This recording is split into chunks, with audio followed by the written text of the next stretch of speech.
Do you view members of Congress a lot differently today than you did during your 40 years of military service?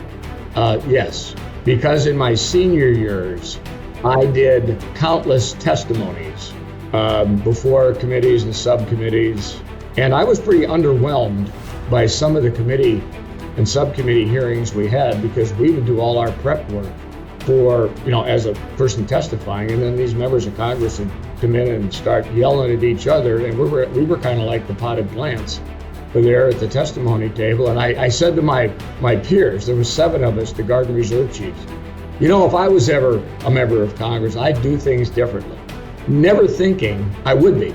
And about 6 months after I got elected, I got an email from one of those guys saying, "Well, are you going to walk your talk from back then?" And I said, "Yes, I am, because I'm not going to waste anybody's time or money, but especially testimony time." Americans are capable of achieving extraordinary things when they have the freedom and opportunity to do so. This is American Potential. And here's your host, Jeff Crank. Hey, welcome to another episode of American Potential. Saturday is Veterans Day, and we wanted to pay tribute to the brave men and women who not only served our nation in the military, but are now serving in Congress. The 118th Congress has 97 members that have served, and 47 of them have deployed to combat zones. Now, today's guest started his military career when he graduated from the U.S. Naval Academy in 1969. He served in the U.S. Marine Corps, where he earned the rank of Lieutenant General over his 40-year career.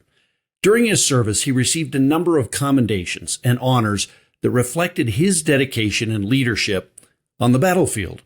Now, while serving as a Marine, he launched 2 successful startup businesses. And when he retired, he went on to enjoy a 22-year career as a commercial airline pilot.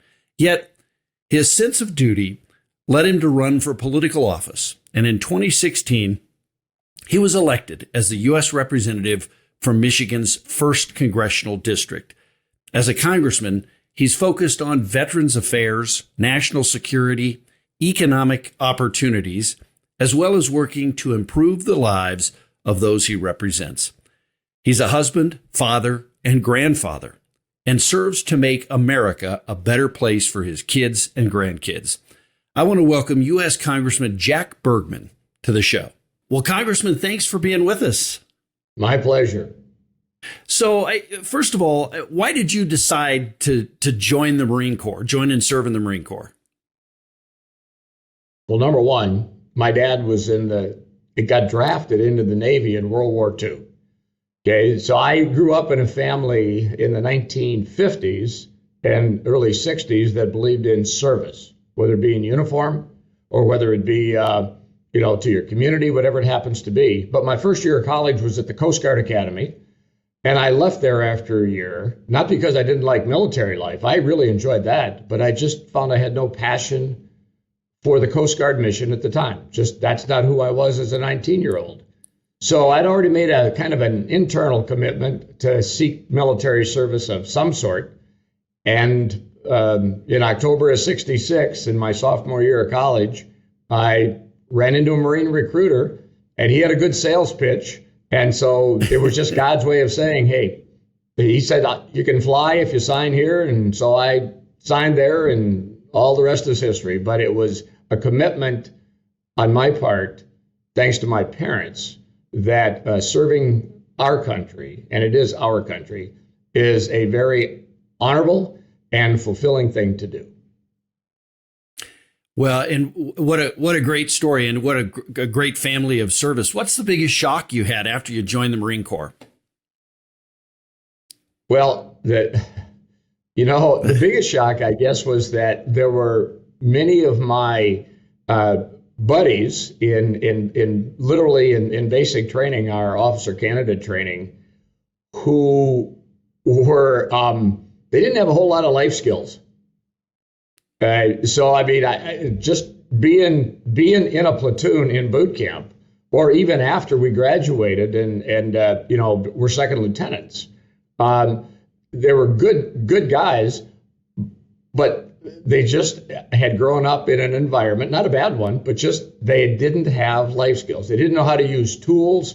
They had trouble telling the difference between a male and a female cow. I said, no, a cow is for female, a bull is a male. But, basic things like that, that was a surprise to me. Did that come up a lot in the Marine Corps, the difference between a cow and a bull? I just related that story to you because it came from one of my dearest friends who we went through flight training together with, are still friends today. And he was born and raised in New York City. Gotcha. So he wasn't smelling cow manure on a daily basis like I was growing up. Sure, of course. Well, yeah, how about, can you share some of the stories of you sort of rising through the ranks? I mean, it's pretty remarkable, a 40-year career. I mean, my father-in-law served in the Army. He was in for 33 years.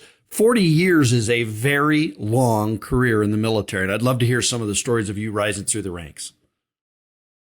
Well, and in today's world, pretty much everything we own or touch is a hybrid. So my career, 40 years in uniform, was a hybrid, which means I had 7 years active duty on the front end. So literally from the day a couple of days after I graduated from college in 1969, that first 7 years were on active duty. Flew helicopters in Vietnam, came back, was a flight instructor in Pensacola for 3 years. And then I made a decision, life's decision, that I was going to leave active duty and seek my fame and fortune, if you will, in the business world. So I did, but I stayed in a Marine Corps Reserve uniform. So for the next, 30 plus years, well, not quite 30 years, let's say 25, I was an airline pilot for Northwest Airlines based in Detroit. I had couple of small businesses in the operating room equipment arena, and I was a Marine Corps reservist. So to use your term, as I rose through the ranks, it was great because I was busy doing something that I enjoyed every day. And as a Marine Corps reservist, I could pick and choose some of the assignments that were out there, some of the opportunities, which if I'd been on active duty, I would have been subject to the will of the Marine Corps, which is normal. If you're on active duty, they, you report to them 24/7. And in the last 7 years after 9/11, I was back on active duty and retired, as you well know, at the rank of Lieutenant General, 3 stars. But during that 40-year time frame, for those who do numbers, I ended up with about the equivalent of 21 years active duty time. So wow. But it gave me my choice to serve in different ways and forms, full-time, part-time, whatever you want to call it. It made the time go by so fast. I had a chance to experience so much, meet so many great people. The old saying about friends for a reason, friends for a season, friends for life.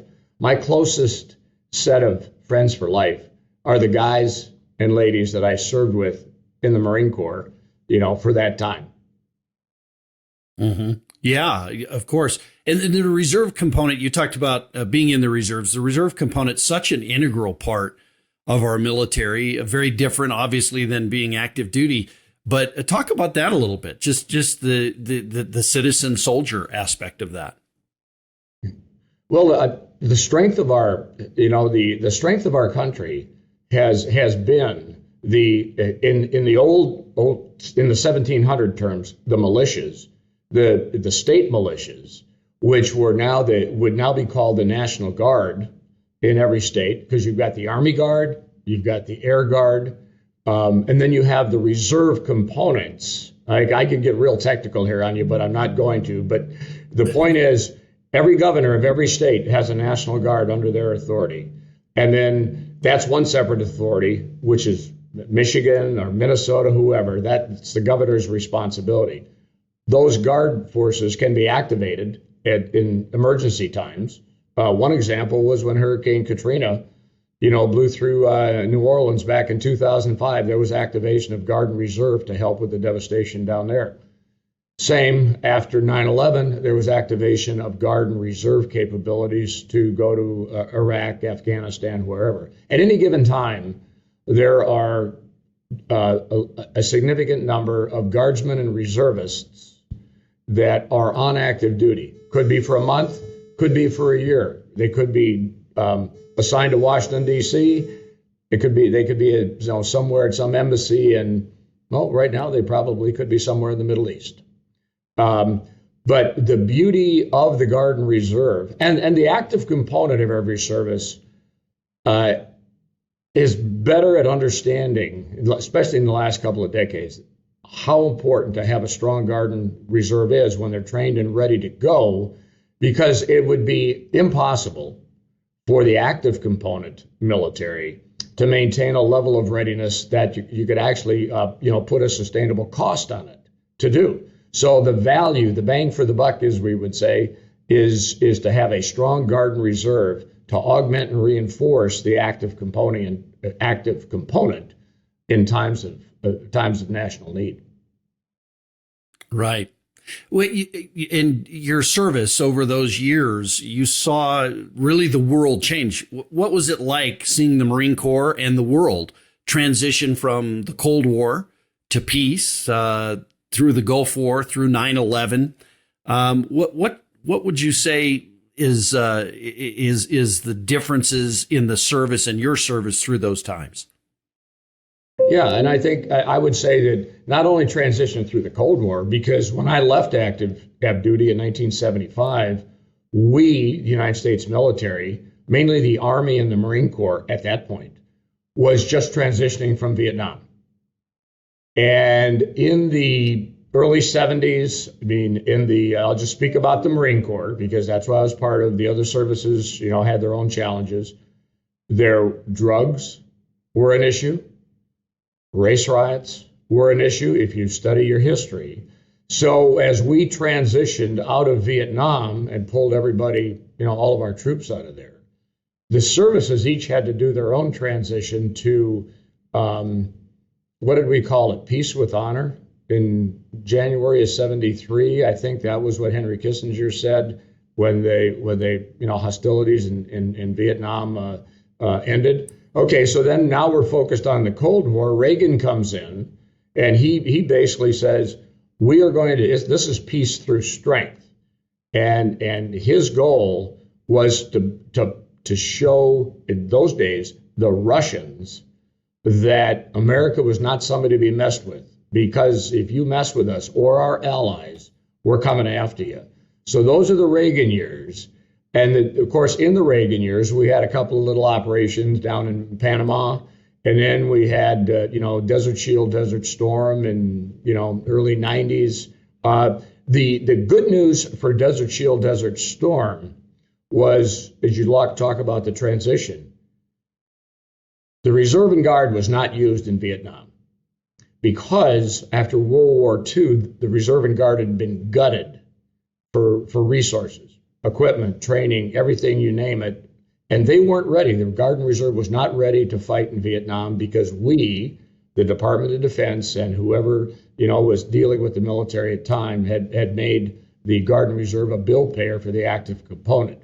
Well, after that, in the 80s, under Reagan, the Guard and Reserve was beefed up again, resourced, trained, and ready. So their first deployment, if you will, was Desert Shield, Desert Storm, and they performed spectacularly alongside the active duty folks.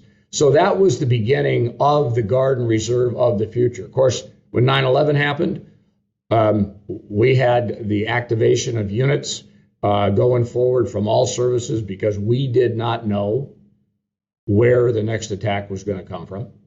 So the transition of the capabilities of the Guard and Reserve alongside the active duty served us well for being able to respond post 9/11. The 20 years of war in Iraq and Afghanistan, Somalia, some other places, they wore us out, both from the equipment side, but I think more importantly from the personnel side. And we needed to rethink what we're going to do as the United States military to be to be ready to defend our country. And the worst place we want to have to defend our country is within our own borders. We know if we do this right, and if it happens, we will end up deploying somewhere in the world to take out the bad guys before they attack us. That's the nature of, unfortunately, it's the worst of mankind, but the best of mankind, the men and women who serve, are the ones who will make the difference for us on the world stage. And that's where we are today. Yeah. There's some concern with recruiting by the services and the young men and women who would potentially consider military service. I mean, the status is right now we've got about 70% of the age-eligible men and women, so that'd be 18 to 24 years old roughly, who are ineligible for military service because of some issue. And largely, unfortunately, that's obesity. That's the number one. And when you think about whether you're going to join the military or not, obesity is a national health problem. And so we got our work cut out for that. But that starts with education and lifestyle understanding, of course, as well as nutrition and exercise. But I believe kids should be, at the age of 6, should be hanging on jungle gym bars, crawling around, falling down. They break an arm. Occasionally, we've had several of our grandkids, broken bones, doing the kind of things that kids are supposed to do. But the developmental side of the physical body has to happen. Really, the building blocks are already in place by age 12. And if you squander those first, let's say between the ages of 5 and 13 thereabouts, and not get the physical development, now you have people who aren't literally eligible to join the military because it is a rigorous lifestyle, but it's a healthy lifestyle. Yeah, so very true. And now you didn't jump straight into politics after you retired or after your service in the military. What brought you to run for the first time? Very simple. When we made this decision in 30 days between Thanksgiving and Christmas of 2015, we found out right around Thanksgiving that our congressman, Dan Benishek, was retiring. And I was literally here in Washington, D.C. with my wife and our 2 oldest grandsons, who were 14 at the time. And the Marine Lieutenant Colonel, who was my escort, because, the Marine Corps doesn't let their old retired generals wander around Capitol Hill. They're afraid we might say something stupid and, bring discredit and dishonor on the Marine Corps, even after you're retired. But the Lieutenant Colonel said, when we found it out that our congressman was retiring, she says, "Well, General, you ought to run." And my wife her eyes and mine met, and she says, "No way." And my eyes said, "Well, let's talk." and literally 30 days later at Christmas, Grandma announced to the family that Grandpa was going to get out of her hair for a few months and do this thing called run for politics. So you see how that turned out. And by the way, Grandma, and I have a name. It's Cindy, but she goes by Grandma Cindy with all 10 grandkids. She's the favorite grandma.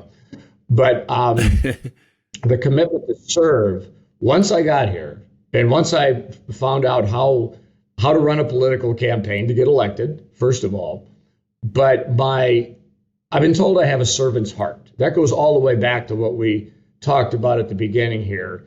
My parents grew up with a servant's heart for everything from, the community, the church, the country, all of that. So this 7 years here in Congress has been, it's put strain on my heart at times, but it's filled my heart every day because of the number one, what's our goal? What are we trying to do? Serve the American people. And that doesn't necessarily, as it says in the Declaration of Independence, what are we guaranteed? Life, liberty, and the pursuit of happiness.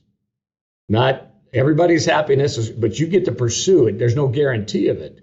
But I think about the men and women who've served before me, and I'm walking in some pretty big shoes here and trying to do the right thing. So, that was the why. It was just, there was no plan on getting into politics. All of a sudden, it was an open seat. Of course, my Marine math said to my wife, they're going to have to vote for somebody new. So that gives me at least a 50% chance of at least getting someone to consider me, because nobody can say to me, well, no, old Dr. Benishek, he's been doing a great job. We're just going to vote for him again. There was nobody to vote for. So they had to make a new choice. Right. Yeah. Yeah. What a great story. That's, you just jumped right into it. How different is serving in Congress from serving in the military? I imagine there's a lot that transfers, but a lot that's different. Well, we have 435 members of the House of Representatives.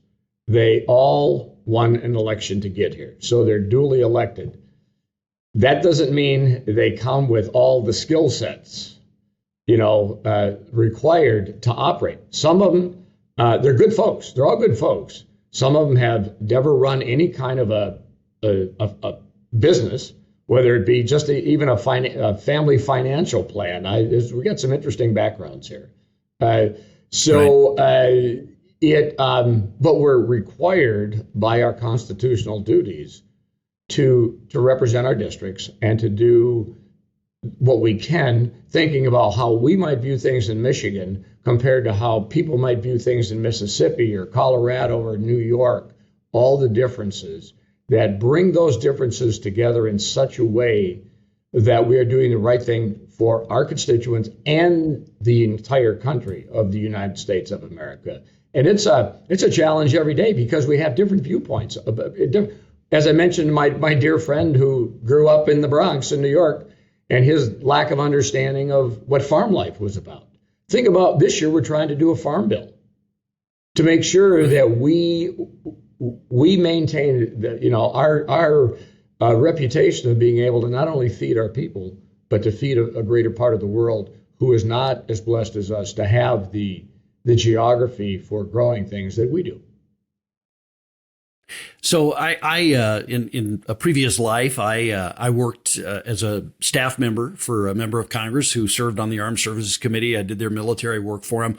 But as we've been talking, I've been thinking, how about looking back now? I mean, do you view members of Congress a lot differently today than you did during your 40 years of military service? Great question. Yes. Because in my senior years, I did countless testimonies before committees and subcommittees. And my expertise at that time was the Guard and Reserve during that time frame. And I was pretty underwhelmed by some of the committee and subcommittee hearings we had because we would do all our prep work for, as a person testifying. And then these members of Congress would come in and start yelling at each other. And we were kind of like the potted plants there at the testimony table. And I said to my peers, there was 7 of us, the Guard and Reserve chiefs, if I was ever a member of Congress, I'd do things differently, never thinking I would be. Sure. And about 6 months after I got elected, I got an email from one of those guys saying, well, are you going to walk your talk from back then? And I said, yes, I am, because I'm not going to waste anybody's time or money, but especially testimony time. And when I had a gavel on oversight on the VA committee, my first term, I told them the story, just what I told you. I said, members, doesn't make a difference what side of the aisle is, we're not going to waste these people's time who are testifying before us. And you who are testifying before us, don't try to fill us full of baloney. We're here for serious reasons, and don't give us the bureaucratic two-step, sidestep shuffle, whatever you want to call it. So That's kind of the thoughts on that. But my mother used to say, you could be part of the solution or part of the problem. And in this case, I feel being part of the solution I'm not necessarily senior as a member of Congress. I'm about number 180 out of 435 now. But I'm senior in age and life's experience to a lot of the folks. So I've chosen to be kind of a listener and maybe mentor to folks who, in my case, because I'm on Armed Services and Veterans Affairs, who don't have a background in that, and try to give them not a political pitch, but here's the reality of the piece of legislation or the policy that you're considering. Here's the downstream effects, because I've seen it. We did it in 1970. Here's what it looked like. We did it in 1980. Here's what it looked like. And they go, God, you're old. I said, yeah, okay. I got that. I'll take it. Experienced, right, Congressman? There you go. There you go. Well, as an airline pilot, I tell people, go ahead. Oh, I was just going to say, you are probably one of the few members, maybe the only member that sits currently on the House Armed Services Committee who actually testified before the House Armed Services Committee, right? That's a great trivia, data point. I'll look at that. That probably is a pretty good chance of the answer to that is yes. Yeah. Yeah.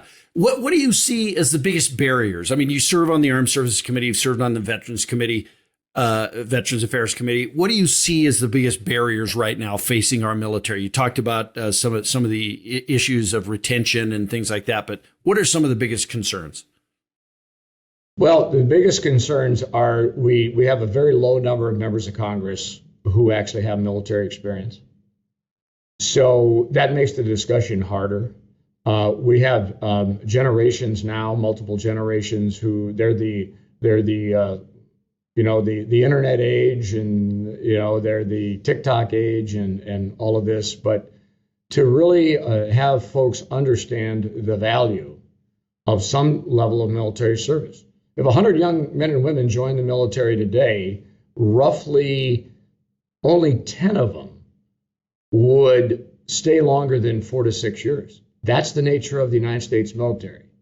So to get people to understand that this is not, when you sign up for the military, you're not committing to a lifelong career. You're committing to an experience at a time in your life that's going to help you, number one, understand more about humanity and the good people and the bad people. But number two, give you some life's experiences. So when you leave that active service, you're ready to take your next step in life, whether it's become a teacher, whether it's go to med school, whether it's go back to the family farm or start some new business, to give you some life's experience to get your next step going. And that's what I think we're missing right now with too many of our citizens not understanding. Why do we serve? Well, it's very simple. Is to our country, we need to defend ourselves in time of trial, if you will, trouble. But there is no country in the world who has a bigger humanitarian heart than the United States of America.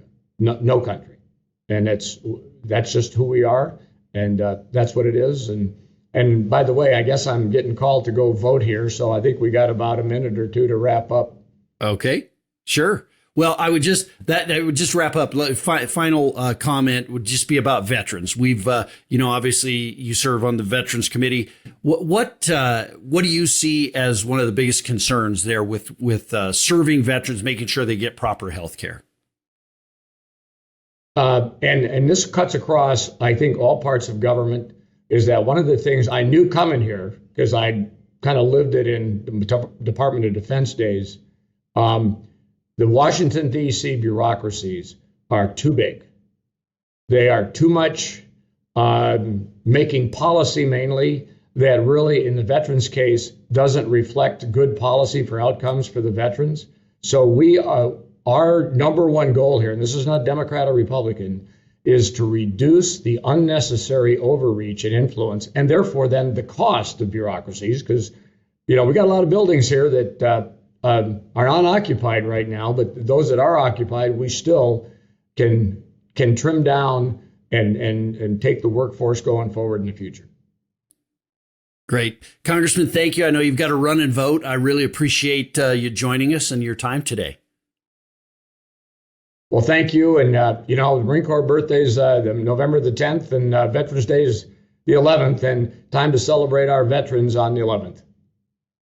You bet. Well, thank you so much. Well, it's so impressive to see someone who's dedicated really their entire life, a 40-year career in the U.S. military, rising to the rank of 3-star general, and then becoming a member of Congress and serving there as well. And it's great to have folks like this on the show to highlight really the sacrifice that has been made throughout the years, just to continue to honor the legacy and uphold the Constitution of the United States. And again, it takes brave men and women all across our country to do that.